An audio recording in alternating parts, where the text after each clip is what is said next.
বাবা আমার মতো কপাল পোড়া, আমি জিহাদির মতো কপাল পোড়া এই মাজলিসের মধ্যে কে কে নাই আমি বলতে পারবো না। 12 বছর বয়সে মা হারাইছি, মায়ের ভালোবাসা যেই খালার কাছে পাইতাম সেই খালাটাও 3 দিন হারায় ফেললাম। মাদ্রাসা যখন বন্ধ হইতো বাবার বাড়ি যাইতাম না, খালার বাড়ি আমি জিহাদি যাইতাম। 12 বছরের ইলিয়াস খালারে বুকের মধ্যে পাই আমার মতো জড়ায় ধরতাম। খালায় গলার মধ্যে একটা সুমা দিয়া বলতো আমার বাজান আসছে, আমার জাদু আসছে। মনের কষ্টগুলো খালার কাছে বলতাম, খালা এইটা খাবো এইটা খাবো। খালা গরিব মানুষ ছিল, খালু গরিব মানুষ ছিল, সাধ্য অনুযায়ী চেষ্টা করতো। বাবা আজকে ইলিয়াসুর রহমান জিহাদির খালাটাও 3 দিন হয়ে গেল, মাওলাটাকে সারা দিয়ে চলে গেছে।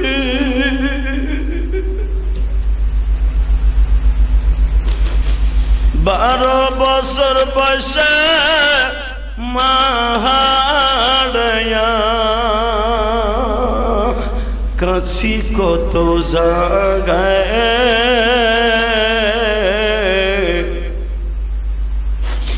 মায়ের ছাড়া এই জমিনে আপন কে আছে। মায়ের ঘেরান খালার গায়ে মৌলায়ে করিম কো,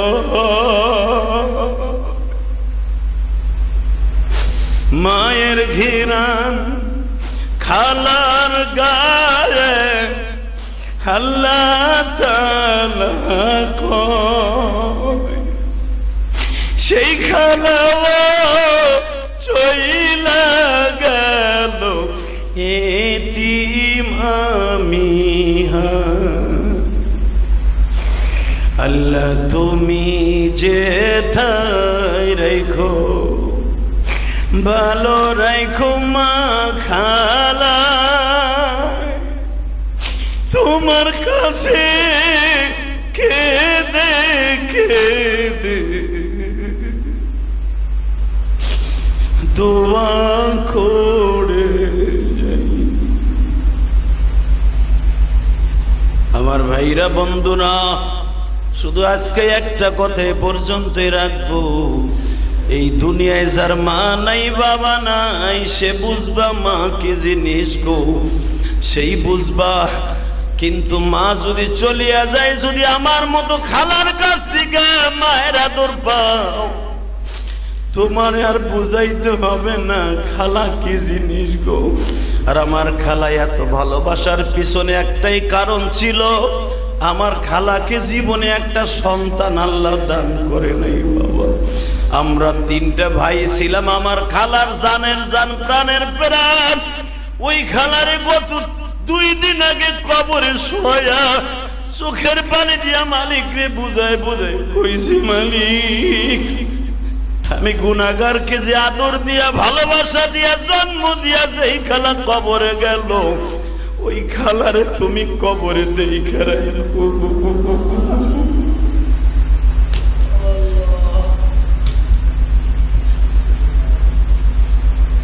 ইব্রাহিম আলাইহিস সালাম বললেন, মালিক আমার আব্বা আমার বন্ধু না, আমার মাও বন্ধু না, তুমি কি আমার বন্ধু না? আল্লাহ ডাক দিয়ে কই, ইব্রাহিম রে দুনিয়ার সবাই ভুলে যাইতে পারে, আমি মালিক তোরে বলতে পারি নাই, আমি মালিক তোরে বলতে পারি নাই, আমি মালিক তোরে বলি নাই। ইব্রাহিম তোরে জেলখানায় খাবার দিছি, আগুন নামে আর এক জেলখানায় তোরে ফেলাবো, ওখানে খাবার দিব, তুই আমারে বলিস না। বিপদে পড়িলে ডাকবা আল্লাহ তাআলার নাম, বলেন বিপদে পড়িলে ডাকবো আল্লাহ তাআলার নাম। আল্লাহ তাআলা আমাদের সবাইকে আমল করার তৌফিক দান করেন। যারাই আজকে কেঁদেছেন তারাই বাদশা। চোখের পানি সহজে আসে না। চোখের পানির গুনাহ মাফ করাবার জন্য চোখের পানি ছাড়া আজও পর্যন্ত কেউ কারো গুনাহ মাফ করাইতে পারে নাই। চোখের পানি ছাড়া সে যত বড় ওলি হোক আর নবী হোক, যত বড় আলেম হোক আর জাহেল হোক, চোখের পানি ছাড়া আল্লাহর কাছ থেকে কোনো জিনিস আদায় করা সম্ভব নয়। অতএব যারা এই চোখের পানি ফেলছেন, মোনাজাত হবে। মোনাজাতের আগে সবার কাছে দাবি থাকবে ইনশাআল্লাহ তাআলা আল্লাহ তাআলা সকলকে মাফ করে দিন, সকলে আব্বা আম্মাকে মাফ করে দিন, আমার খালাকে যেন আল্লাহ মাফ করে দেন। আমার খালা ঈদের পরে, অর্থাৎ আমার বাসার থেকে যাওয়ার 15 দিন পরে আমার খালা দুনিয়া থেকে চলে গেল। ঈদের পরে আমার খালা আমার বাড়িতে আসছিলেন। বহুত টাকা খরচা করছি। টাকায় যদি মানুষের হায়াত ফিরেই দেওয়া যাইতো, ইলিয়াস রহমান জিহাদির খালার হায়াত আমি জিহাদি কিনে নিয়ে আসতে পারতাম। পারি নাই, কেউ পারবে না। এই যে দেখেন, আর এক আল্লাহর বান্দার জন্য দোয়া আসছে, ব্রেন স্ট্রোক করছে। আমার খালা ব্রেন স্ট্রোক এবং হার্ট স্ট্রোক দুইটাই করছিলেন। পারি নাই, হসপিটাল থেকে আর ফিরাই আনতে পারি নাই। আল্লাহ তোমার যে বান্দা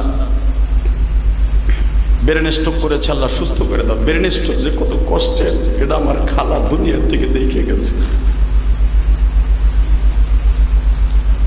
যারা ব্রেন স্ট্রোকে মারা যাবেন, আল্লাহ তাদের জীবনের সব গুনাহ মাফ করে দিবেন। হার্টের রোগে যারা মারা যাবেন, আল্লাহ জীবনের সব গুনাহ মাফ করে দিবেন। ডায়াবেটিসের রোগে আক্রান্ত হয়ে যারা মারা যাবেন, আল্লাহ তাদের জীবনের সব গুনাহ মাফ করে দিবেন। কিছু কিছু রোগের ধারণা আছে, ডাইরেক্ট আল্লাহ তাকে মাফ করে দিবেন। যদি সে মুসলমান থাকে, মৃত্যুর আগ পর্যন্ত তার ঈমান থাকে, ঈমান থাকতে হবে। আল্লাহ তাআলা আমাদের সবাইকে কবুল করেন, আল্লাহুম্মা আমিন। ربنا ظلمنا أنفسنا وإن لم تغفر لنا وترحمنا لنكونن من الخاسرين ربنا فاغفر لنا ذنوبنا وكفر عنا سيئاتنا وتوفنا مع الأبرار মালিক রে, মুসল্লিদেরকে কি দিয়ে বুঝ দিব? যারা হাত তুলছে মালিক, এদের মধ্যে কার যেন জনম দুঃখিনী মা নাই। আমের সিজনে আম খাই, লিচুর সিজন লেসন খাই, কাঁঠালের সিজনে কাঁঠাল খাই। এত মানুষ কি খায়, কিন্তু জনম দুঃখিনী মা নাই।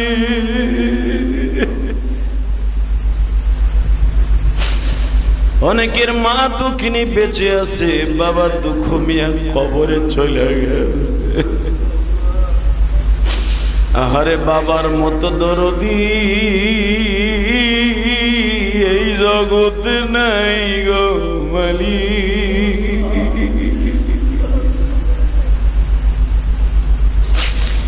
এই গরমের মধ্যে এখন তো কারেন্ট হয়েছে, এমন লোক আছে গ্রামের বাড়ি কারেন্ট ছিল না। আমি সন্তান ঘুম আসতো না, তালের পাখা দিয়ে মা বাতাস দিত।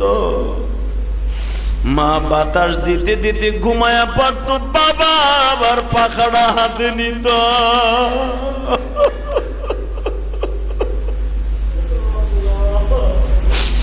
বাবাও যখন ঘুমায়া যাইতো, মা লাফ দিয়ে উঠিয়া দেখতো আমি সন্তানের শরীরটা ঘামাইয়া একবারে ভিজে গেছে। মা পাকা অন্ধকারে তালাশ করে না পাইয়া কাপড়ের আঁচল দিয়া শরীরের ঘামগুলা মুছাইয়া দিয়া আবার কাপড়ের আঁচল দিয়াই মা বাতাস দিয়ে আরম্ভ করে দিত। যেই মা দৌড় করে পারল গো মা, তুমি তো অন্ধকার কবরে ঘুমাই রইলা। ও মা, তোমার কবরে একটা ফ্যানের ব্যবস্থাও করে দিতে পারলাম না গো মা। আল্লাহ, তোমার কাছে একটাই দরখাস্ত, এই মসজিদে যারা আমার সাথে আমিন আমিন বলছে, এদের মা দুঃখিনীর কবরটারে জান্নাতের বাগান বানায় দিও, এদের বাবার কবরটা জান্নাতের বাগান বানায় মালিক। আল্লাহ তোমার কাছে একটা দরখাস্ত, আমার খালারে তুমি কবরে মাইরো না গো, আমার খালা বড় দুঃখিনী, আমার খালো বড় দুঃখ মিয়া, জীবনে তাদের গর্ভে একটা সন্তান দান করো নাই, দোয়া করার মতো তাদের আমরা ছাড়া আর কেউ নাই। তুমি না বলছো যারা নিঃসন্তান, যাদের কোনো সন্তান নাই, সারা দুনিয়ার সন্তানই তাদের সন্তান। আল্লাহ সারা দুনিয়ার আলেম ভাই আমার খালার সন্তান, আমি আলেম হিসাবে মুসলমান হিসাবে সারা দুনিয়ার মুসলমান আমার খালার সন্তান। আল্লাহ মুসল্লিরা যারা কেঁদে কেঁদে দোয়া করছে, এদের চোখের পানির খাতিরে আমার খালার কবরটা জান্নাতের বাগান বানায় দিও, আমার খালুর কবরটা জান্নাতের বাগান বানায় দিও। হয়তো জীবনে অনেক অন্যায় করছে, আমার খালারে মানুষ যখন জিজ্ঞেস করত তুমি যে এইটা করো এইটা করো তোমার কে দেখবো, আমার খালা বলতো আমার ইলিয়াস আছে, আমার ভাইগনার আলেম আছে, আমার জন্য দোয়া করবো। আল্লাহ তুমি আমার খালাম্মার কবরটা জান্নাতের বাগান বানিয়ে দিও। মানুষ হিসাবে কোনো ভুল ত্রুটি করে থাকলে মাফ করে দিও। তার জীবনের কোনো এমন কোনো কষ্ট নাই সে দুনিয়ায় পায় নাই। সবচেয়ে বড় কষ্ট সন্তানের কষ্ট, এটা লই এই দুনিয়া থেকে চলে গেছে।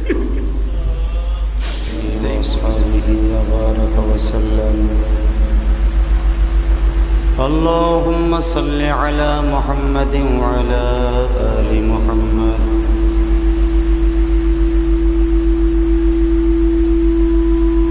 كما صليت على إبراهيم وعلى آل إبراهيم إنك حميد مجيد. اللهم بارك على محمد وعلى آل محمد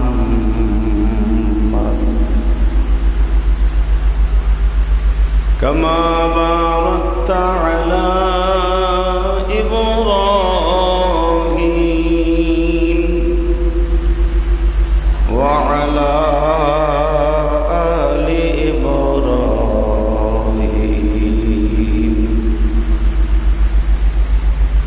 إنك حميد مجيد. نحمده ونستعينه ونستغفره ونؤمن به ونتوكل عليه ونعوذ بالله من شرور أنفسنا ومن سيئات أعمالنا. من يهده الله فلا مضل له ومن يضلله فلا هادي له. الذي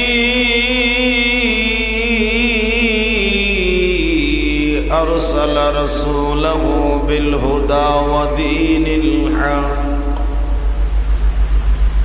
ودين الحق ليظهره على الدين كله وكفى بالله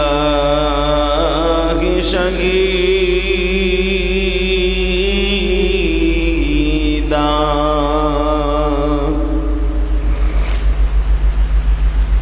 أما بعد فقد قال الله تبارك وتعالى: فأعوذ بالله من الشيطان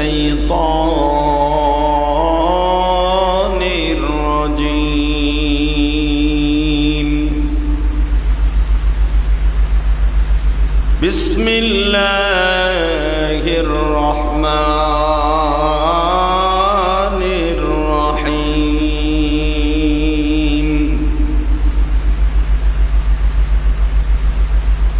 ملة أبيكم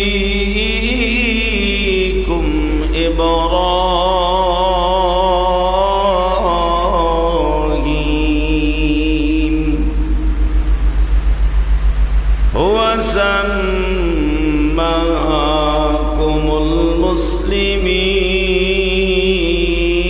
المسلمين من قبل وفي هذا ليكون الرسول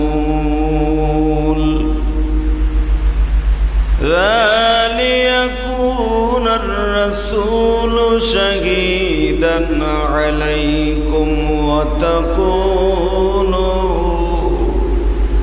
شهداء على الناس إن الله وملائكته يصلون على النبي يا أيها الذين آمنوا صلوا عليه وسلموا تسليما لا إله إلا الله لا إله إلا الله لا إله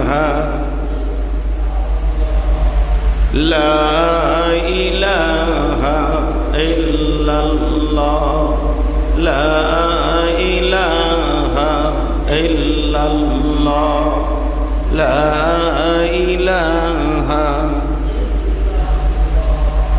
لا إله إلا الله محمد رسول الله صلى الله عليه وسلم الله الله الله الله الله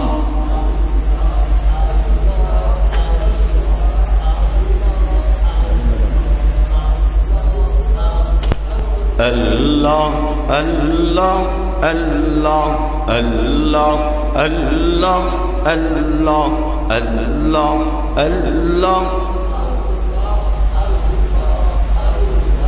لا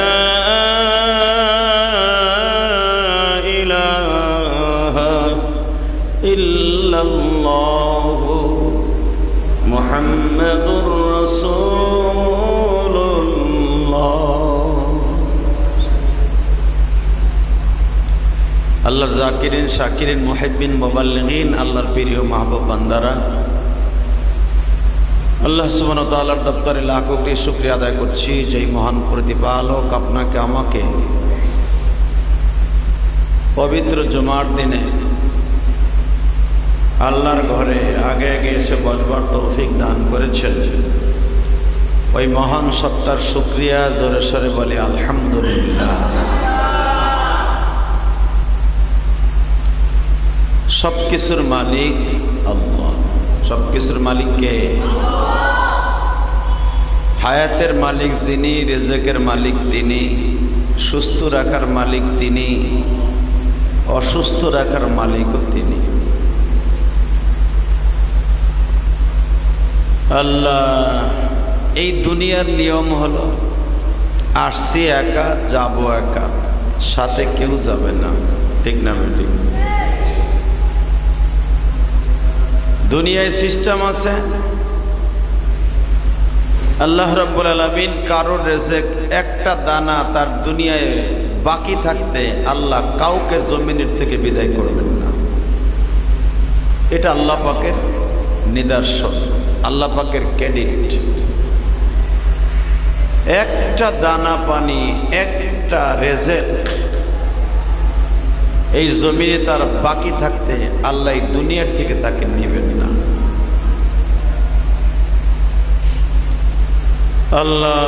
আল্লাহ সুবহানাহু ওয়া তাআলা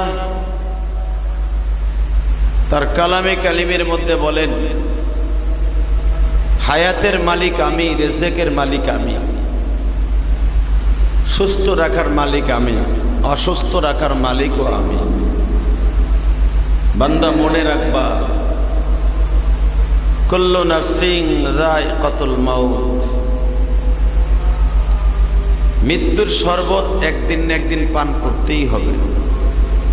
আমি রব তোমাকে বানিয়েছি, আমার কাছে একদিন আসতেই হবে। কথাটা বাস্তব না অবাস্তব? দুনিয়ার মায়া ছিন্ন করে একদিন চলে যেতে হবে পরপারে, এটাই বাস্তব। পৃথিবীর এমন কেউই নাই আপনাকে ধরে রাখতে পারবে, কথা ঠিক না? দুনিয়ায় যে থাকার কথা ছিল বিশ্বনবী মুহাম্মদুর রাসূলুল্লাহ সাল্লাল্লাহু আলাইহি ওয়াসাল্লাম, তিনিও থাকতে পারেন নাই। আমাদের জাতির পিতা ইব্রাহিম আলাইহিস সালাতু ওয়াস সালাম, তিনিও থাকতে পারেন নাই। আমাদের আদি পিতা আদম আলাইহিস সালাতু ওয়াস সালাম, যিনি হলেন সমস্ত মানব জাতির পিতা, ওনাকেও 1000 বছর হায়াতের পরে ওনাকেও চলে যেতে হয়েছে, ঠিক না? ইব্রাহিম আলাইহিস সালাতু ওয়াস সালামের জামানা থেকে মানুষের চুল দাড়ি পাকা শুরু হয়েছে। এর আগে মানুষ 2000 বছর বাঁচলেও, 1000 বছর বাঁচলেও চুল দাড়ি পাকত না, পাকার আগেই মারা যায়। পাকার নিয়মটা, পাক ধরার নিয়মটা চালু হয়েছে জাতির পিতা ইব্রাহিম আলাইহিস সালাতু ওয়াস সালামের জামানা থেকে। ইব্রাহিম আলাইহিস সালামের বয়স যখন 110 বছর, তখন উনি তাকায় দেখে ওনার পুরা বডির মধ্যে মাত্র 2টা চুল পাকছে। সুবহানাল্লাহ। কেউ বলেন 2টা দাড়ির মধ্যে পাকছে, কেউ বলেন মাথার চুলের মধ্যে 2টা পাকছে। এই 2টা দাড়ি অথবা চুল পাকা নিয়ে আমাদের আব্বা ইব্রাহিম আলাইহিস সালাম কবরে গেছেন। সুবহানাল্লাহ। এর আগের থেকে আর কোনো মানুষের চুল দাড়ি পাকতেন না। ইয়াকুব আলাইহিস সালাতু ওয়াস সালাম হলেন ইব্রাহিম আলাইহিস সালামের নাতি, পুতি, পোতা। অর্থাৎ ইব্রাহিম আলাইহিস সালামের 2জন ছেলে। কয়জন? জোরে কোন? ছেলে কয়টা? ইব্রাহিম আলাইহিস সালামের কোনো মেয়ে ছিলেন না, শুধু 2টা ছেলেই ছিলেন। বড় ছেলের নাম ইসমাইল আলাইহিস সালাতু ওয়াস সালাম, যে জন্মগ্রহণ করেছিলেন যখন ইব্রাহিম আলাইহিস সালামের বয়স 86 বছর বা 85 বছর। 85 বছর অথবা 86 বছর বয়সে বড় সন্তান ইসমাইল আলাইহিস সালাতু ওয়াস সালাম জন্ম নেয়। কত বছর বয়সে? হ্যাঁ, আমাদের দেশে 86 বয়সের মানুষ বিয়ে তো দূরের কথা, পোলা পানাও তো দূরের কথা, হ্যাঁ 3 জনের ধরে বাথরুমে নেওয়ার লাগে, ঠিক না বেটি? আর আমাদের আব্বাজান ইব্রাহিম আলাইহিস সালাতু ওয়াস সালাম 86 বছর বয়সে বড় সন্তান জন্ম দিলেন, নাম তার ইসমাইল। সুবহানাল্লাহ, জোরে বললেন না? আরো জোরে। 86 বছর বয়সে দেখলেন একটা দাড়ি পাকছে। 110 বছর বয়সে দেখলেন একটা চুল পাকছে। দ্বিতীয় সন্তান যখন জন্ম নেয় তখন ইব্রাহিম আলাইহিস সালাতু ওয়াস সালামের বয়স ছিল 99 বছর। কত? 86 থেকে 99 কত বছর ডিস্টেন্স? হ্যাঁ, হিসাব করতে ক্যালকুলেটর লাগবে নাকি? 86 থেকে 99 কত বছরের ডিস্টেন্স? হ্যাঁ, 13। 12 বছর বয়সে, 12 বছর পরে ইসমাইলের ছোট ভাই ইসহাক আলাইহিস সালামকে আল্লাহ দান করলেন। হালাকি ইসহাক আলাইহিস সালামের আসার কথা ছিল আগে, কারণ ইসহাক আলাইহিস সালামের মাকে বিবাহ করছেন ইসমাইল আলাইহিস সালামের মায়ের বিবাহের অন্তত বহুত বছর পরে। সুবহানাল্লাহ বলেন। কেউ কেউ বলেন 8 বছর, কেউ বলেন 10 বছর পরে মা হাজারাকে বিয়ে করেন। কিভাবে? প্রথম বিয়ে করেন মা সায়রাকে। যেদিন ইব্রাহিম আলাইহিস সালাম পাহাড়ের গুহা থেকে 7 বছর পর্যন্ত পাহাড়ের গুহায় ছিলেন, জন্মগ্রহণ করেছেন পাহাড়ের গুহায়, বড় হয়েছেন পাহাড়ের গুহায়। আল্লাহর কুদরতি খাবার দিয়ে ইব্রাহিম আলাইহিস সালামকে 7 বছর পর্যন্ত পাহাড়ের গুহায় আল্লাহ লালন পালন করছে। তার মা জানেও না যে ইব্রাহিম আলাইহিস সালাম বাইচা আছে না মরে গেছে। জন্ম দিয়া রাইখে আইছে, লালন পালন কে করছে? আরো জোরে। এই কথাই ইব্রাহিম আলাইহিস সালাম মাঝে মাঝে দোয়ায় কইতেন, আল্লাহরে আক্ষেপ করে বলতেন, আল্লাহ দুনিয়ার বাচ্চাগুলি যখন জন্ম নেয় নানি তারে কোলে নেয়, নানি না থাকলে দাদি তারে কোলে নেয় গো মালি।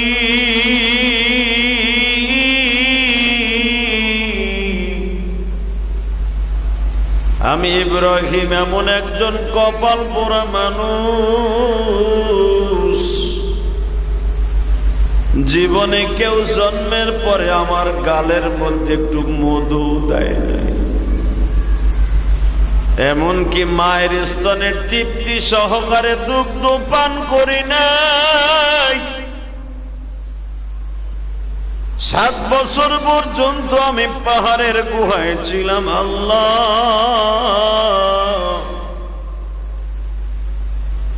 7 বয়সের সময় তুমি মা বাবার ঘরে দিলা। আমার আব্বা আমাকে প্রথম যখন দেখলো আমি তার সন্তান 7 বছর পর্যন্ত পাহাড়ের গুহায় ছিলাম, আমার বাবা আমার মাকে অনেক টর্চারিং করেছে, এতদিন কেন জ্বালাইলি না? স্বাভাবিক, আমি জন্মদাতা পাপ যদি হয়ে থাকি।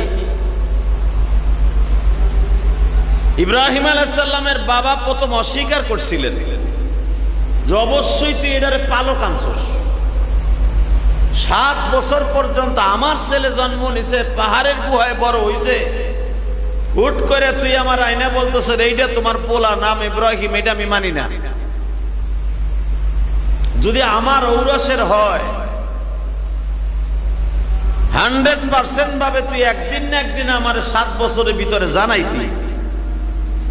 7 বছর পরে একজন পাহাড়ের গুহার থেকে একটা জুংলি মানুষের মতো ধরে এনে কইলি এটা তোমার ঔরার জাত, তোমার জন্মের পোলা। ইব্রাহিম আলাইহিস সালামের মা, ইব্রাহিম আলাইহিস সালামের বাবা আজরকে বলতেছিলেন, দেখো রে, দুনিয়ার সবকিছু অস্বীকার করা যায়, কিন্তু মনে রাখবা চেহারাকে অস্বীকার করা যায় না। তুমি তাকায় দেখো তোমার ইব্রাহিমের চেহারা আর তোমার চেহারা একই রকম। ইব্রাহিম আলাইহিস সালামের আব্বা যেভাবেই হোক, সাইফা হোক আর দইরা হোক আর জোর করে হোক, মানায় নিলেন এটা তোমার পোলা। সুবহানাল্লাহ কইলেন না? ইব্রাহিম আলাইহিস সালামের আব্বা বলে 7 বছর পরে আমার চেহারার সাথে মিল আছে বিদায় কয়ে দিলি এটা আমার পোলা, মাইনা নিলাম। কিন্তু ও যদি কোনোদিন এমন একটা অঘটন ঘটায় এটার দায়িত্ব কিন্তু আমি না। কারণ ইব্রাহিম আলাইহিস সালামের চাউনির দ্বারাই বোঝা যাইতেছে যে ইব্রাহিম আলাইহিস সালাম একজন প্রতিবাদী মানুষ। সুবহানাল্লাহ কইলেন না? দেখবেন যারা সমাজের প্রতিবাদী হয় ওরা ছোটকাল থেকেই প্রতিবাদী, ছাত্র জীবন থেকে প্রতিবাদ করে আসে, সমাজের অন্যায় দেখলেই প্রতিবাদ করে, আছে না নাই? অনেকে আছে চোখ দিয়ে দেখতেছে আকাম কুকাম হইতেছে, পিঠ মোড়ায় জায়গা না দেখেও না দেখার বাম করে, দৌড়ো যাও অজ্ঞতাতে আমার কি। যারা সত্যিকারে পুরুষ, মানুষ নামে কলঙ্ক না, এরা অন্যায় দেখলে সহ্য করতে পারে না। কথা বাস্তব না বাস্তব? এই যে উলামা একরাম, আল্লাহ সবাইকে আলেম বানান না, মনে রাখবেন। উলামা একরাম যখন দেখবেন কোরআন হাদিসের পরে কোনো আক্রমণ আসছে, কোরআন হাদিসকে ইন্ডিকেট করে কেউ কথা কয়, সে যে দলেরই হোক, উলামা একরাম আর চুপ করে বসে থাকতে পারে না।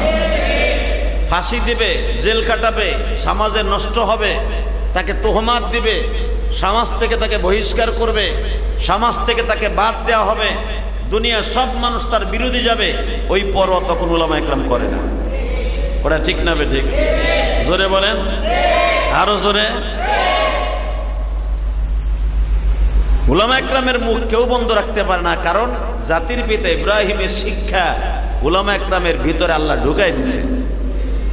ইব্রাহিম আলাইহিস সালাম বাবার কাছে আইসাই জিজ্ঞেস করে, আব্বা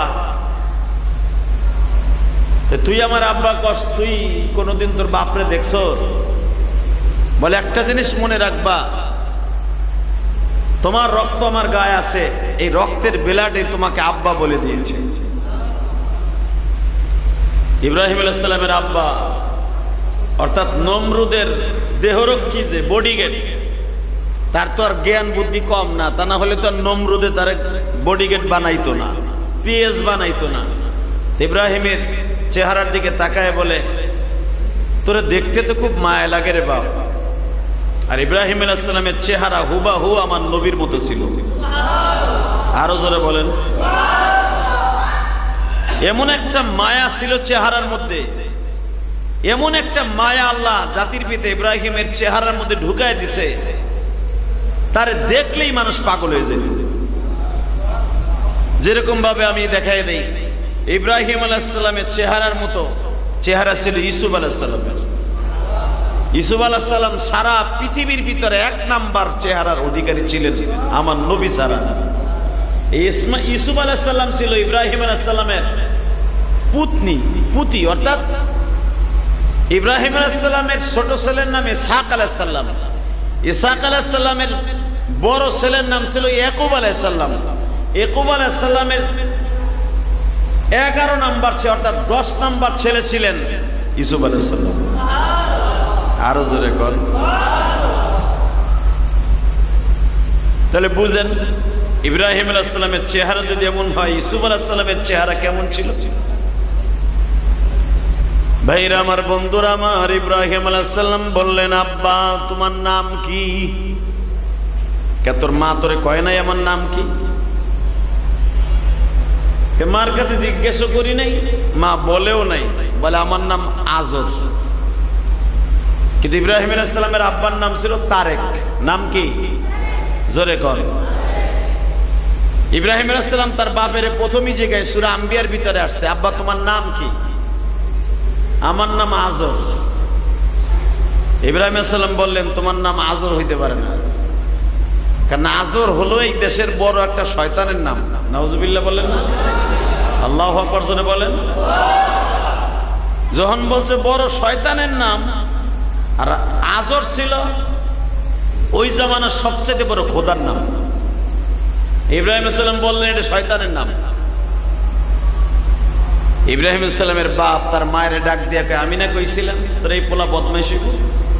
দেখছো, হ্যাঁ বাপের নাম বলে বড় শয়তানের নাম।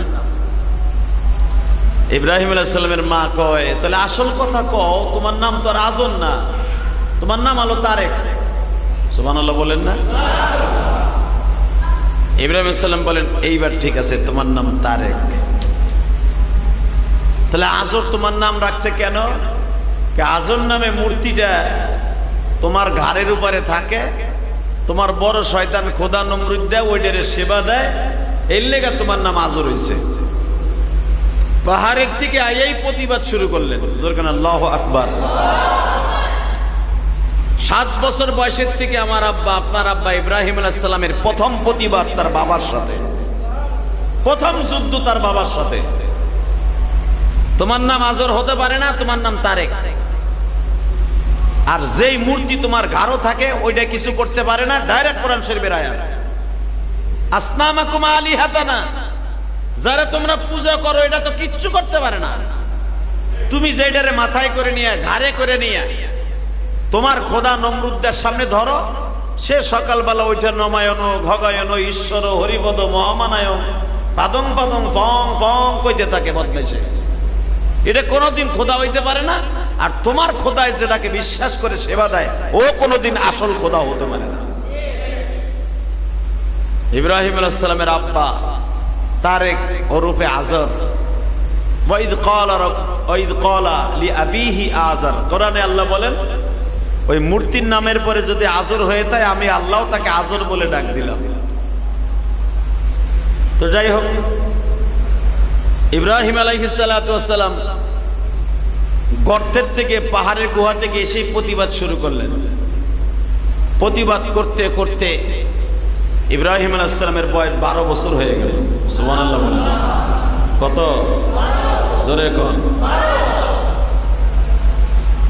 7 থেকে 12 কয় বছর হয়? এই 5 বছর কালই আস্তে আস্তে প্রতিবাদ করছে। যখনই পুতুলের সামনে সেজদা দিত, সাথে সাথে ইব্রাহিম আলাইহিস সালাম ঘাট ধরে টাইনে লইতো, কলার ধরে, এই কারে সেজদা দেস, এই আমার খোদারে সেজদা দে, চপ বেটা, লান নাদউ মিন দুনিহি ইলাহান লাকাদ কুননা ইদান শাতাতা। এর সেজদা সে তোর করতে পারে কি? এর সেজদা দিস না, লান নাদউ, এর ইবাদত করিস না। বাজানদের এই খবরটা আস্তে আস্তে করে ছোট্ট বয়স বিদায় কেউ কানে নিত না। ইব্রাহিমকে সবাই বুঝাবার চেষ্টা করত। ইব্রাহিম রে, এই কথা বলে না, তোমার চেহারা অনেক সুন্দর, তোমার গায়ে অনেক শক্তি, 20 জন যুবককে তুমি একাই হারায় দিতে পারো। ইব্রাহিম আলাইহিস সালাম 12 বছর বয়সে মনে হইতো 22 বছরের পোলা। 10টা 20টা পোলা ঘাড়ের নিচে নিয়ে চাপ দিলে আড্ডি গুড্ডি বাহা হয়ে যাইতো। এত শক্তি ছিল ইব্রাহিম আলাইহিস সালামের গায়ে। আল্লাহর খলিল ইব্রাহিম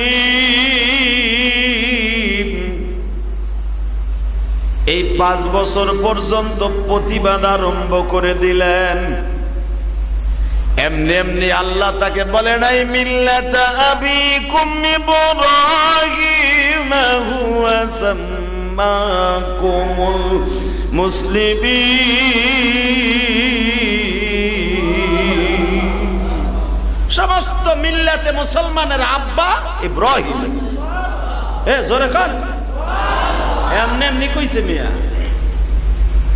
আওয়ামী লীগ আলারা শেখ মুজিবুর রহমান রে, বঙ্গবন্ধুরে তারা কয় জাতির পিতা, বলে না? টাটকা শয়তানি কথা মিয়া, টাটকা ভুয়া কথা। তারা বানাইছে আবেগে। এইটা বললেই তো শেখ হাসিনা পাম দিয়ে তার একটা পদ দিত, ঠিক না বেঠিক? জাতির জনক বলতো। হালাকে জাতির জনক বাংলাদেশের উল্টাটা না, সারা পৃথিবীর জন্য জাতির জনক একজনই, সে হলো ইব্রাহিম। আরো জোরে বলেন। আর জাতির জননী মা হাজেরা আর সায়রা। তো ইব্রাহিম আলাইহিস সালাতু ওয়াস সালাম 5 বছর পর্যন্ত, 7 থেকে 5 কত হইল? 12 বছর বয়সে এখন সে সারা পৃথিবীতে চমকায় যাবে। আজকে সারা পৃথিবীর হিরো হয়ে যাবে আজকে 12 বছর বয়সে। আর 12 বছর বয়সে আমার আব্বা, আপনার আব্বা বালেগ হয়ে যাবে, বালেগ। তারপরে শরিয়াত অর্পিত হবে, যেরকম মারহাবা। এই জন্য মহিলারা 12 বছরের পরে তাদের পরে শরিয়াত ফরজ হয়। পুরুষের 15 বছর বয়সে, 12 থেকে 15-র ভিতরে শরিয়াত ফরজ হয়। তো 12 বছর বয়সে আমার আব্বাজান আপনার আব্বাজান শরীয়ত প্রণেতা হবে। তো 12 বছর যখন বয়স, 22 বছরে পোলার মতো লম্বা সেই বডি, 20টা পোলারে ধরে ব্যাঙের মতো আছাড় দিতে পারত। সুবহানাল্লাহ। 20টা যুবক ইব্রাহিম আলাইহিস সালামের বয়সের ধরে মনে করতে একটা কেলার খোয়া, কেলার পাতা। এই ডরে ইব্রাহিম আলাইহিস সালামের সামনে কেউ আসতো না। যদি কারো কলার ধরে কইতো, ওই বেটা তুই কি এর খোদার ইবাদত করস, কেউ ডরে। যদি প্রতিবাদ করে তাহলে আর একটা দিলে তো জায়গায় শেষ। দেখবেন সমাজের কিছু পোলাবান আছে হিরোইনসি, হিরোইন খায়, আছে না নাই? আরে বড় হাদিস সাহেবরাও তারে ডরায়, আছে না? সমাজের শিল্পপতিও হিরোইনসিরে ডরায়। কারণ পরে যদি না ডরাই, ফজরের নামাজে রক্তে যান, মসজিদে যাবো, চাকু দিয়ে একটা পার মারতে পারে। কথা কন না কেন? বাজারে গেলে, গোলাম বাজার গেলে কেন চাকু দিয়ে একটা পোজ দিল পিছনের থেকে, হইতে পারে না? এই জন্য ডরায়। কিন্তু ইব্রাহিম আলাইহিস সালামকে ডরাইতো কি জন্য? কে ডরাইতো? ডরানোর শক্তি কে দিত? ইব্রাহিম আলাইহিস সালাম নিজের থেকে কিচ্ছু করতেন না, আল্লাহর হুকুমই সব করতেন। সব খবরটা খোদার কাছে অর্থাৎ নমরুদের কাছে পৌঁছে গেল 12 বছর বয়সে। ইব্রাহিম আলাইহিস সালামের আব্বা চিন্তা করলো, ওরে যে জেনে ধরছে, এক খোদার জেনে, ওরে এইটারে শেষ করতে হইব। কেমনে? সে সিস্টেমটা হলো এই, ওরে খোদা বেচার লেগে বাজারে পাঠাবো। 12-13টা খোদা পুতুল দিয়া মেলার সময়, ওই যে সরস্বতী পূজা আছে না, সরস্বতী, এই সময় দেখবেন পুতুল পুতুল বানায় বানায় বাজারে বিক্রি হয়। এই সরস্বতী পূজার সময় ইব্রাহিম আলাইহিস সালামের একটা জাকার মধ্যে 12-14টা পুতুল দিয়া ইব্রাহিম আলাইহিস সালাম মাথায় উঠাই দিয়ে বলে, এগুলা খোদাগুলারে বাজার বিক্রি করে থুয়ে যা। সূরা আম্বিয়ার ভিতরে আসছে, ইব্রাহিম আলাইহিস সালাম চিন্তা করলে এটাই আমার জীবনে বড় সুযোগ। 12 বছরে মানুষ এত বড় এক জাকা লইয়া, 12 জন খোদা মাথার মধ্যে লইয়া ইব্রাহিম আলাইহিস সালাম বাজারে যায়। বাজারে যাইবার সময় উনি মনে মনে ভাবে, আমারও পানির পিপাসা লাগছে, খোদাও তো রৌদ্রের ভিতরে আমার মাথায় বয়ে রয়েছে, অগো পানি খাওয়াই আমিও খাই। তা পামু কই? টিউবওয়েল তো এই যুগে ছিল না, পাশে আসছিল ওই যে কুয়া, আগে যে 60-70 ফিট নিচের থেকে বালতি করে পানি উঠাইতো। ইব্রাহিম আলাইহিস সালাম ওই বাসায় যে বলে, ভাই আমার আর খোদার পানির পিপাসা লাগছে, এক বালতি পানি দিবা? ওই বাড়ির মালিক ডাক দিয়ে, ওই বেটা খোদার আবার পানি পিপাসা কেমনে লাগে? কয় দেও, দেহনে কেমনে লাগে। আল্লাহর খলিল ইব্রাহিম এত বড় প্রতিবাদী, এক বালতি পানি লইয়া প্রথম নিজে পান করলেন, দ্বিতীয় বালতি পানি লইয়া খোদার সামনে ধরিয়া কয়, তোরাও খা। এক একটা পুতুল রে বাবা বালতির মধ্যে ভিজায় আর কয়, পানি খা। মাথাটা সুবাইয়া যখন পানির মধ্যে ঠাইসা ধরছে, মাথার থেকে খোদার চুল মূল খইয়া পড়ছে। বুঝেন না? মনে হয় মাটি দিয়া যে খোদা বানাইছে, মাটি পানি পাইলে তার আস্থা ঠিক থাকে। যখনই বালতির মধ্যে মাথাটা চাইপা ধরছে, চাইপা ধরতে দেরি আছে, দেখে খোদার নাক নাই, চুলগুলা খইয়া বালতিতে পড়ে রয়েছে, চোখ নাই, নাক নাই, হাত নাই, বিশ্রী অবস্থা। দরিয়া দরিয়া একটা থাবুর দেয় আর কয়েক মানুষকে ধোকা দেস কেন? তোরা বলতে পারস না কুল হুয়াল্লাহু আহাদ, আমার মালিক একজন, আল্লাহুস সামাদ, লাম ইয়ালিদ ওয়া লাম ইউলাদ। আমার মালিক কাউরে জন্ম দেয় নাই, সেও কারো থেকে জন্ম হয় নাই। ওয়া লাম ইয়াকুল লাহু কুফুয়ান আহাদ। যারা এক খোদা বলে মানবে না তারাই কুফরি করলো। এই কথা কি বলে দিতে পারোস না? এই কথা বলে আর এক একটা থাবুর দেয়। থাবুরের চোটে বাবা মাথার থেকে কাদা গুলা খইসা যায়, নাক গুলা ছিঁড়ে বিরে অস্থির হয়ে যায়। এই বিকলঙ্গ খোদা লয়া যখন বাজারে গেছে, পুরা বাজারের মধ্যে ঘটনা গইটা গেছে। 13 জন খোদার ইব্রাহিম মাইরা নাক মুখ ফাটায় দিছে। হে আল্লাহু আকবার বলতে পারলেন না? 13 জন খোদারে মাইরা নাক মুখ ফাটায় দিছে। কেডা? আদরের বোলা ইব্রাহিম। আমাগো খোদা আমাগো আল্লাহ, নাউজুবিল্লাহ বলেন। নমরুদের একবারে দেহরক্ষী, একবারে কাছের মানুষ, সে দেশে খোদারে নাক পাড়াইয়া দেখবে না আকাতকরা, কিন্তু সেকেন্ডের ভিতরে ভাইরাল হয়ে যায়। কথা কোন না? আরে আমি যদি জুমার পরে এক মহিলারে ধরে টান মারি কাপড় ধরে, এদিকে তোর লাগে আমি জেনা করবো, ওই চেয়ারম্যানের পোলা এমপির পোলা রেপ করলে ওইটা বাস্ট হইতে সময় লাগে।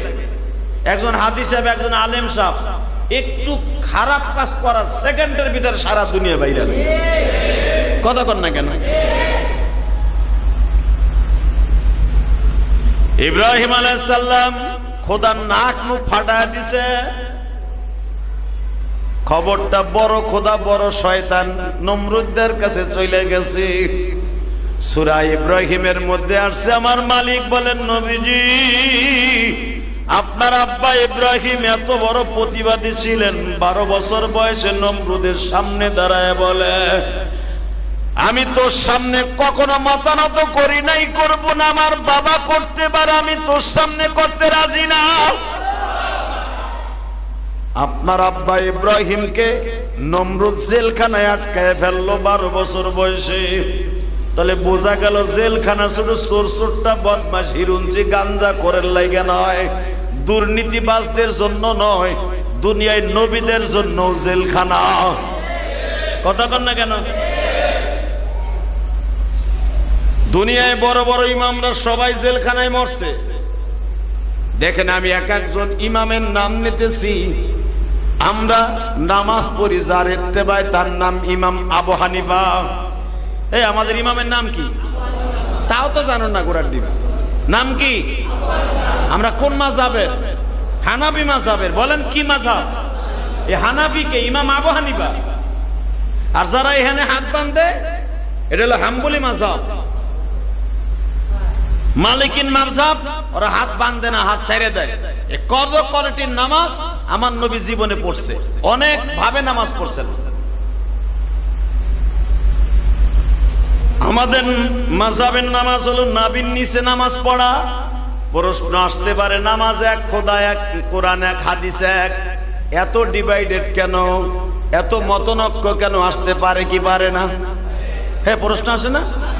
আল্লাহ এক, নামাজ এক, কোরআন এক, সবই এক, হাত বান্ধা, ঠ্যাং ভাগ করা, হাত উঠানো, এ আবার এত এত মতনৈক্য থাকবে কা ইসলামের ভিতরে? আরে বেটা, এটা আছে বিদায় তো তোরা দুনিয়া আসোস। কথা ঠিক না বেঠিক? আমার নবী এক এক সময় এক এক রকম নামাজ পড়েছেন, আল্লাহর হুকুম, এটাও আল্লাহর হুকুম। এক সময় নামাজ পড়ছে মাক্কি জিন্দেগিতে হাত ছাইড়ে দিয়া, কারণ যদি হাত বাঁধে বেঈমানরা বুঝতো যে নামাজ পড়তাছে।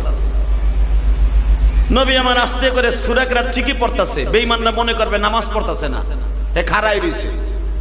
বুঝেন না আমার কথা?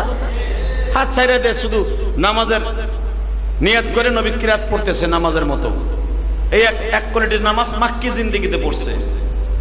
আবার মাক্কি জিন্দেগিতে এই যে হাত এখানে বাঁধনা, এইখানে বাঁধছে। মাদানী জিন্দেগিতে রাসূল আমরা যেভাবে বাঁধি এইভাবে বাঁধছে। এখন কেউ যদি যেটা ধরে নেয়, রাসূল যেভাবে পড়ছেন, নবীর যে কোনো একটা সুন্নাত ধরে নিলেই চলবে। বুঝেন নাই আমার কথা? ও তোমার এইটা প্রশ্ন আসে, তা তোমার জিন্দেগিতে যে আরো কত খারাপ কাম আছে ওইটা আসে না? কথা কর না কেন? আছে না অনেক লোক? আছে। বাজানরে ভালো করে বুঝবেন, আল্লাহর খলিল ইব্রাহিম, আমরা যে হানাফি মাযহাবে আছি, ইমাম আবু হানিফাকে জেলখানায় বিষ খাওয়ায়া মারছে। কুতুবউদ্দিন রাজি রাহমাতুল্লাহ আলাইহিকে বাজান জেলখানার মধ্যে জেল খাটাইয়া 11 বছর পর্যন্ত জেল খাটার পরে জেলখানার ভিতরে পিটাইয়া মারছে। ইমাম শাফি রাহমাতুল্লাহ আলাইহিকে জেলখানার মধ্যে মারছে। শুধু এখানেই শেষ না, ইমাম আহমদ বিন হাম্বলকে জেলখানায় 11 বছর পর্যন্ত জেল কাটাইছে বিনা অপরাধে। কোন অপরাধ নাই, শহীদ করে দিছে। ইমাম আবু হানিফা রাহমাতুল্লাহ আলাইহিকে 1-2 বছর না, জালিমের কারাগারে বাজান 11 বছর পর্যন্ত জেল খাটছে। 11 বছর জেল খাটার পরে 12 বছরের মাথায়, অর্থাৎ 1 যুগ যখন হয়ে গেছে, তখন দেখছে আবু হানিফারে আর রাখলে অনেক ক্ষতি হয়ে যাবে সরকারের। এই জন্য বাবা ইমাম আবু হানিফাকে দুধের মধ্যে বিষ মিশাইছে। দুধের রং আর বিষের রং দেখবেন একই কোয়ালিটি। দুধের মধ্যে যখন ওই সাদা বিষওয়ালা এন্ডি ঢুকায় দিছে, আবু হানিফা রাহমাতুল্লাহ আলাইহি বিষ পান করাবার আগে 2 দিন পর্যন্ত কোনো খাবার দেয় নাই। পানির যন্ত্রণায় যখন ছটফট করতেছে, বিষ মিশানো এক পেয়ালা দুধ ইমাম আবু হানিফার সামনে দিছে। আসলে এটা আমার আল্লাহর খেলা, বোঝার কোনো সিস্টেম নাই।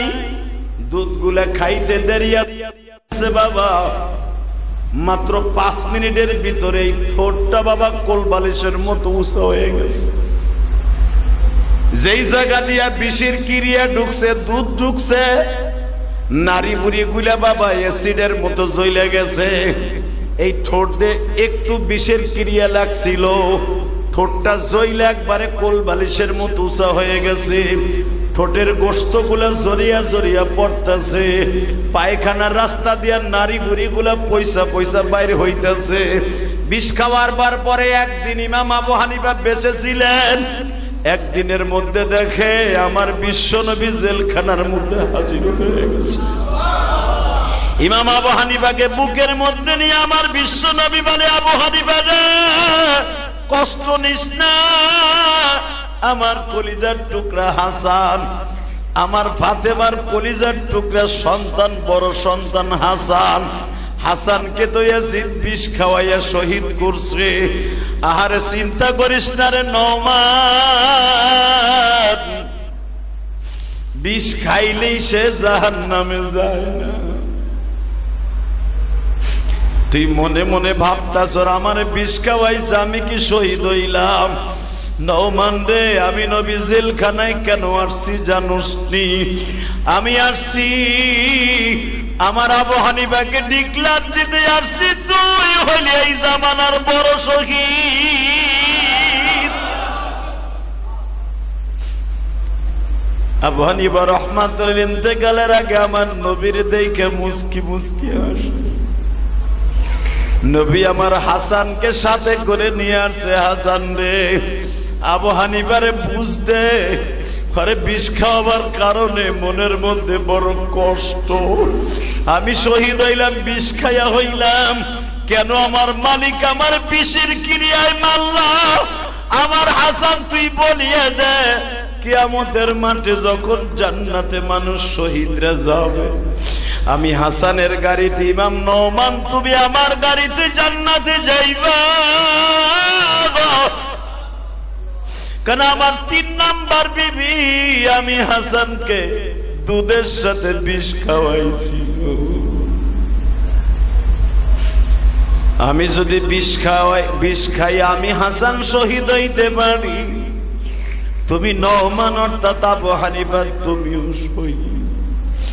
বাজান মনে রাখতে হবে, এই পৃথিবীতে অনেক উলামা একরাম আছে যাদেরকে জেলখানার মধ্যে শহীদ করা হয়। আছে না নাই?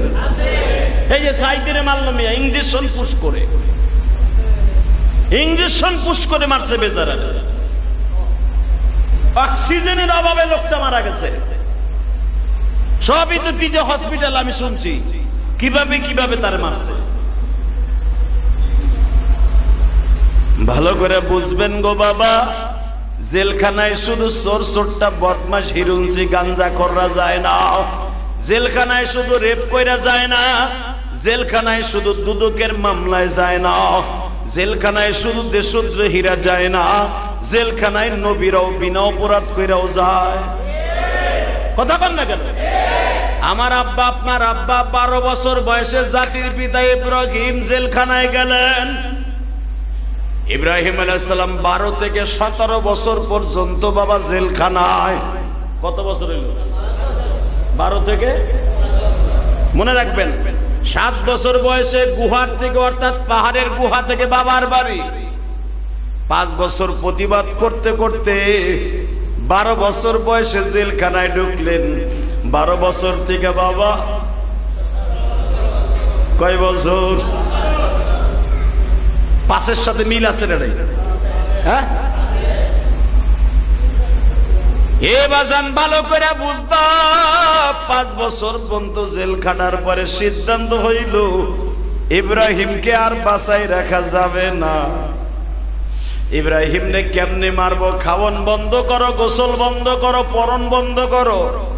আমার আব্বা জান জেলখানায় বইয়া বাবা এমন রং বেরঙের খাবার খাইতো যা নমরুদ জীবনে কোনোদিন চোখেও দেখে না।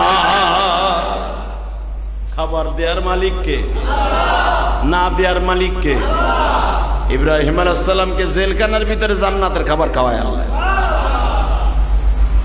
এই খাবার দেখে নমরুদের সহদরসার বলতেছে, ও খোদা তুমি হয়তো খাওয়ায় দাও না, কিন্তু ইব্রাহিমের খোদায় তারে ঠিকই খাওয়ায়। এটা যদি গ্রামগঞ্জের মানুষ শোনে, জেলখানায় 1 বছর খাবার দেয়া হয় না, কিন্তু ভুনা গোশত, ভুনা রুটি, রং বেরঙের খাবার যেটা পৃথিবীর কোনো গাছে হয় না, সেই ফল ইব্রাহিম খায়। এইটা যদি মানছে শুনে, তুমি খোদারে বাদ দিয়া ইব্রাহিম রে খোদা কওয়া শুরু করবে। ইব্রাহিম রে খোদা কওয়া মানে তার খোদারে মাইনে নেয়া। একটা কাজ করো, তাড়াতাড়ি এইটারে মাইরে ফেলাও, আর দেরি করা যাবে না। এটা রাখলেই ঝামেলা, তোমার রাজনীতি টিকে থাকবে না। নমরুদ পরামর্শ চাইতেছে মন্ত্রী, ক্যাবিনেট মন্ত্রীর কাছে। তখন সারা পৃথিবীতে নমরুদের মন্ত্রী ছিল 6,500। কত?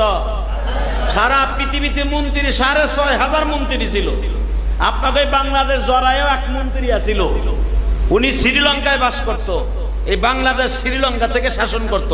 আজকে তাফসিরে দেখলাম ওই নমরুদের বানানো, কারণ এই বাংলাদেশ নমরুদের জামানায়ও ছিল। কথা বলেন না কেন? এই পৃথিবী ভৌগোলিক ভাবে যতটুকু মানুষ বসবাসকৃত হবে, পুরা পৃথিবীটা আল্লাহ 6 দিনে বানাইছে। খালাকাস সামাওয়াতি ওয়াল আরদি ফি 6 আইয়াম। আল্লাহ কোরআনে বলেন ডাইরেক্ট, সারা পৃথিবীতে কিয়ামত পর্যন্ত বাসস্থান যতটুকু জায়গা আমি 6 দিনে বানাইছি।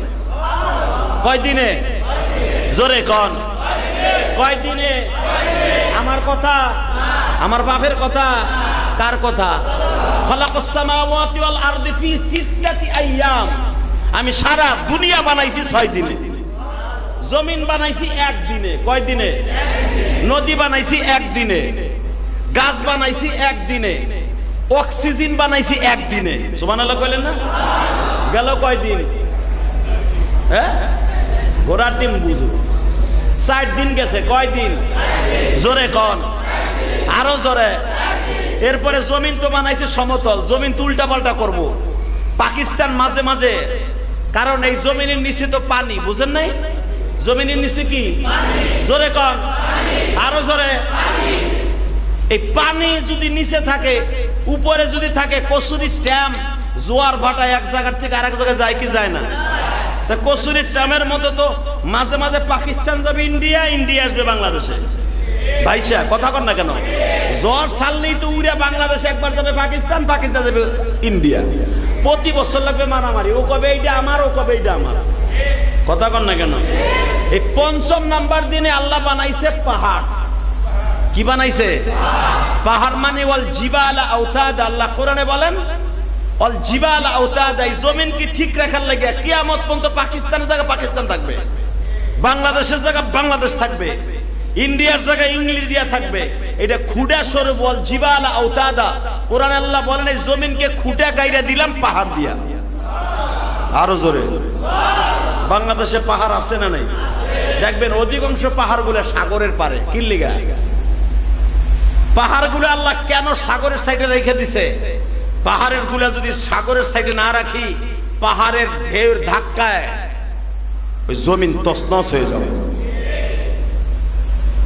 পৃথিবীর সব দেশগুলার সাগরের পাড় দিয়ে দেখবেন পাহাড় আর পাহাড়। আমার আল্লাহ কত সুন্দর কারিগর, কিন্তু ঠিক না বেটে? বাজান এবার ভালো করে বুঝেন, 5 নাম্বার দিনে পাহাড় বানাইলেন। এরপরে বান্দা কি খাবে, কি তার নাম রাখবে, এই গাছগুলার নাম আমার আল্লাহ লিস্টি করলেন 6 নাম্বার দিনে। আরো জোরে। এই কলা গাছ কাকে বলে, আম গাছ, কাঁঠাল গাছ, খেজুর গাছ কাকে বলে বাবা দুনিয়ার কোন প্রাণীতে জানতো না। যদি গরুতে জানতো এটা কলা গাছ, আমার মালিক কলা খাওয়ার জন্য বানাইছে, ওই কলা গাছের পাতা জীবনও টান দিয়ে গরুতে খাইতো না। গরু জানে না এটা কলা গাছ, গরু জানে না এটা ধান গাছ, গরু জানে না এটা বাবরা গাছ, গরু জানে না এটা শাপলা গাছ। এটা মানুষকে আল্লাহ ষষ্ঠ দিনে মুখস্থ করাইছে। মার পেটের থেকে পরিয়াই কিন্তু জানতাম না এটা কলা গাছ, এটা আতাফল গাছ, এটা আম গাছ, এটা কাঁঠাল গাছ, এটা গয়া গাছ। দেখেন পাতা পেরায় সেম সেম, নাম কিন্তু আলাদা। এটা 6 নাম্বার দিনে আমার আল্লাহ সারা দুনিয়া সাজাইয়া নামগুলা লিস্টি করছে। আল্লাহ যে কোরআনে বলছে খালাকাস সামাওয়াতি ওয়াল আরদি ফি সিত্তাতি আইয়াম, আমি দুনিয়া 6 দিনে বানাইয়া নামকরণ 6 দিনে কমপ্লিট করিয়া আমি আল্লাহ এত সুন্দর করে তোদের বাসস্থান বানায়া দিলাম গো। খবরদার বান্দা ভুলে যাইস না, আমি রব রে ভুলিস না। আমি রব তোদেরকে দুনিয়ায় ছাইরা দিছি, এইগুলা ভোগ করবি তোরা। আমি তোদের জন্য বানাইছি। জীবনে কোনোদিন কাঁঠাল পাইকে গেলে আমি বলবো না আমারে 1 প্লেট কাঁঠাল দে। তোর গাছের আম পাইকে যাবে, আমি মালিক পাকা পর্যন্ত দেইখা রাখবো। ইন্দুরে বান্দরে যেন তোর গাছের আম না খাইতে পারে, আমি প্রত্যেকটা আমের গাছের গোড়ায় ফেরেশতা নিযুক্ত করে রাখছি। যদি আমি মালিক ইচ্ছা করতাম আমগুলা যখন আটি হইতাছে এমন একটা ঝড় দিতে পারতাম, তোর গাছের ডাল সুদ্ধা ভাঙ্গে ফেলতে পারতাম।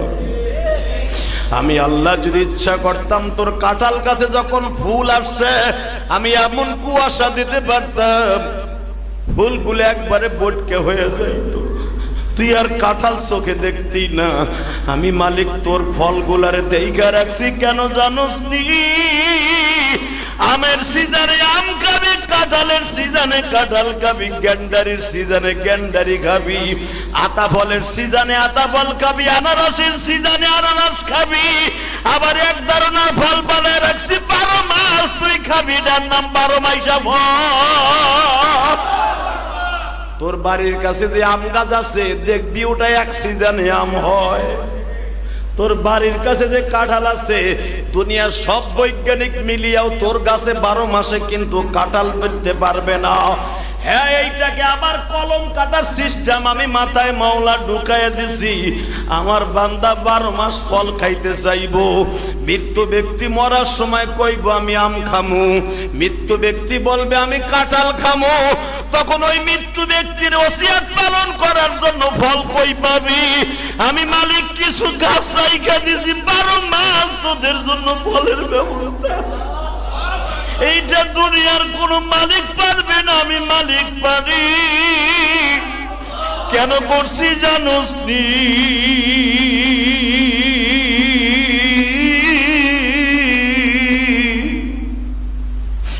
সাব্বাহ লিল্লাহি মা ফিস সামাওয়াতি ওয়া মা ফিল আরদ। আমি এই কারুকাজটা কেন করে রাখছি? তোরা মাঝে মাঝে বল স্বামী আর স্ত্রী বানাইছে কোন মিস্ত্রি, সে বড় আজব কারিগর, সে বড় আজব কারিগর। কিছু কিছু গাছ আছে দেখবি স্বামী আর স্ত্রী আছে, আম গাছের মধ্যে সারা জীবন খালি গাছটা দাঁড়ায় আছে, আম হইল না। তাল গাছের মধ্যে দেখবেন কিছু কিছু তাল গাছ আছে জীবনে তাল হয় না। বাজান কিছু কিছু খেজুর গাছ আছে জীবনে কোনোদিন খেজুর হয় না। আমার মালিক বলে এখানেও স্বামী স্ত্রী আছে, হাঁসের মধ্যেও স্বামী স্ত্রী আছে, কাঁঠাল গাছের মধ্যেও স্বামী স্ত্রী আছে, মানুষের মধ্যেও স্বামী স্ত্রী আছে। দুনিয়ায় অনেক জায়গায় আমি সব স্বামী আর স্ত্রী বানায় রাখছি। কেন বানাইছি জানোস নি? তোরা বুঝিয়ে লবি আমি মালিক সব পারি।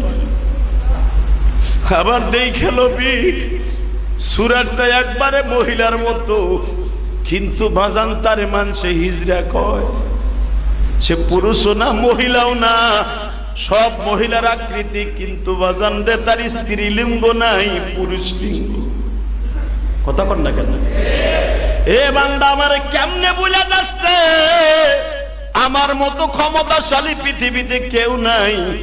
যদি আপনি একটা হিজড়ারে জিজ্ঞাসা করেন তোর মনে কি কষ্ট, যার ভিতরে মহিলা আশঙ্কা বেশি, অর্থাৎ সব মহিলাদের মতো চুল মহিলাদের মতো, নাক মহিলাদের মতো, চেহারা মহিলার মতো, কিন্তু বাবা তার স্ত্রী লিঙ্গ নয়, তার পুরুষ লিঙ্গ।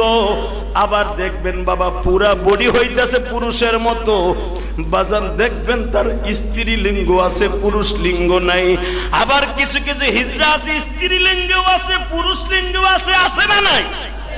আমার মালিক বলে এই এলামত গুলা কেন রাইখা দিছি জানোস তুই?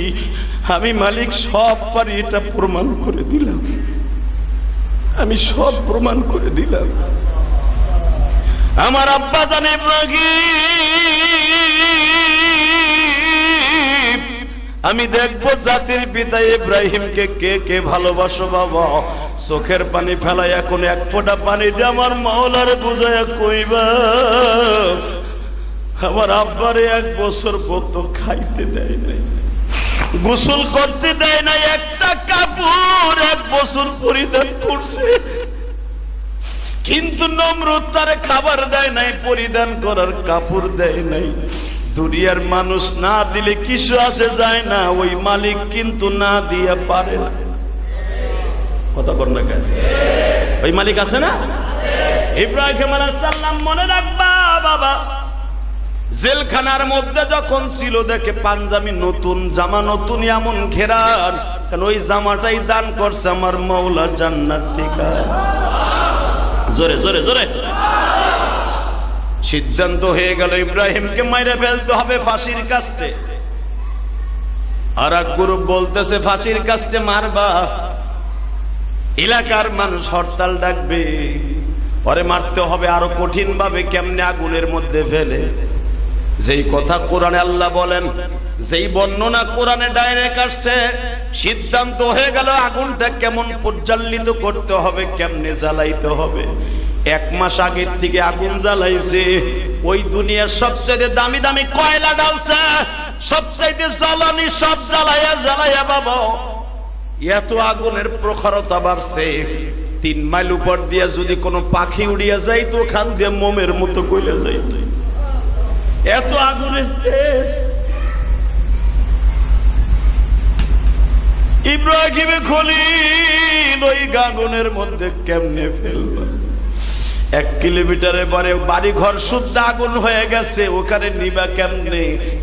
বিশাল বড় গাছের পর গাছ জোড়া দিয়া দিয়া দিয়া দিয়া দিয়া সরক গাছের মতো বানানো হইল। 100 উলঙ্গ মহিলাকে বাবা সরক গাছের নিচে ল্যাংটা করে খাড়া করে রাখলো। আমার আব্বা চোখটা বন্ধ করে বলে, মালিক রে, তুমি আমার কেনই বা পাঠাইলা? জীবনে মার স্তনের দুধ খাইয়া বড় হইলাম, 7 বছর বয়সে বাবা কই একটা ডাক দিলাম, বাবারে 5 বছর পর্যন্ত দেখলাম, 12 বছর বয়সে জেলখানায় আসলাম, 17 বছর বয়সে এখন আগুনের মধ্যে তুমি আবার জ্বালায় দাও, কোনো দুঃখ নাই। কিন্তু আগুনের ভিতরে যাওয়ার পরে তোমারে পামুনি।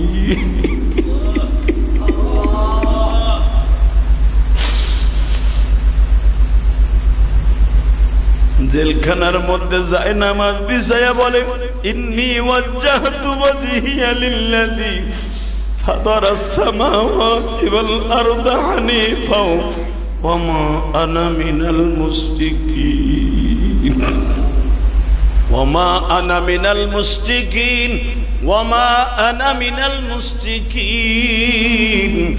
আল্লাহ ইন্নী ওয়াজ্জাহতু মানে কি আমি তোমার দিকে চোখটা মুখটা ঘুরাইলাম, হানিফা ওয়া মা আনা মিনাল মুশরিকিন, জীবনে কোনোদিন আমি মুশরিকদের অন্তর্ভুক্ত না।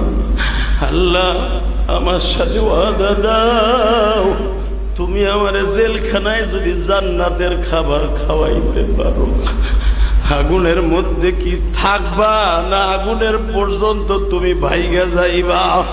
বলেন আমার আব্বা ইব্রাহিম, আপনার আব্বা ইব্রাহিম 40টা পরীক্ষা দিছে, 40টা পরীক্ষায় তার জীবনে বাদাম first class first golden plus পাইয়া আমার মওলার বন্ধু হয়ে খলিল হইছে। খলিল শব্দের অর্থ বন্ধু। মনে রাখবা, খলিল এমনি এমনি হয় নাই বাবা। 12 বছর বয়সে জেলখানায় প্রথম পরীক্ষা পাস। মারহাবা বলেন, আরো জোরে। কেমনে পাস? নমরুদ 1 বছর আগে থেকে খাবার পরিধান সব বন্ধ করছে।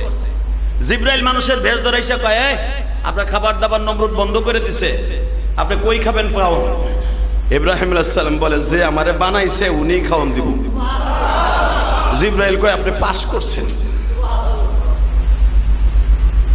আগুনের মধ্যে ফেলবে, এবার চোখের পানি ফেলাইয়া কাঁদবা। বাজার দুনিয়ায় মনে রাখবা, সন্তান বিপদে পড়লে মা দৌড়াইয়া যায়। মা যদি কারো না থাকে, বাপ দৌড়াইয়া যায়।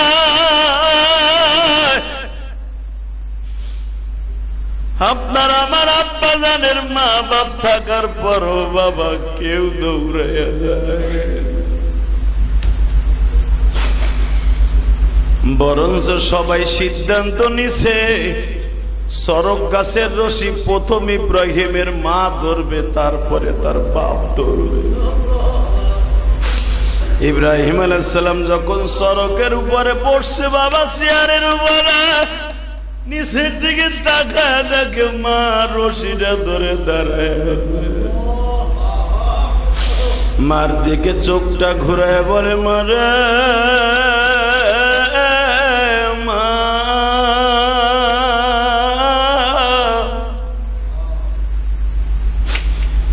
আমি কি তোমার নালায়েক সন্তান মা? আমি আগুনে পুড়িয়া যাই, তুমি কি চাও গো মা?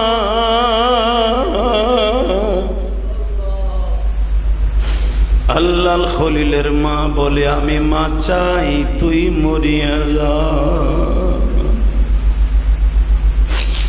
আল্লাহর খলিল এবার আব্বারে ডাক দিয়া বলে, আব্বা আমি দেখতাম রোদ্রে যখন আমি লাল হয়ে যাইতাম, তুমি তোমার চাদর খুলিয়া আমার মাথায় বাঁধা দিয়া বলতাম আমার ছেলেটা রোদ্রে লাল হয়ে গেছে। আব্বা আমার পানির পিপাসা লাগলে তুমি না খাইয়া আমারে খাওয়াইতা, আমার চেহারা সুন্দর বিদায়। আব্বা আজকে তুমি আমার জেলখানার থেকে বাইর করার পরে রশিটা তুমি ধরলা, তুমি একটু নমরুদের হাতটা ধরে অনুরোধ করো যেন আমারে আগুনে না ফেলায়। আব্বাও জোরে জোরে চিল্লাইয়া কয়, তোর মতো পোলা আমার লাগবে না, তুই আগুনে পুইরা ছাই হয়ে যা।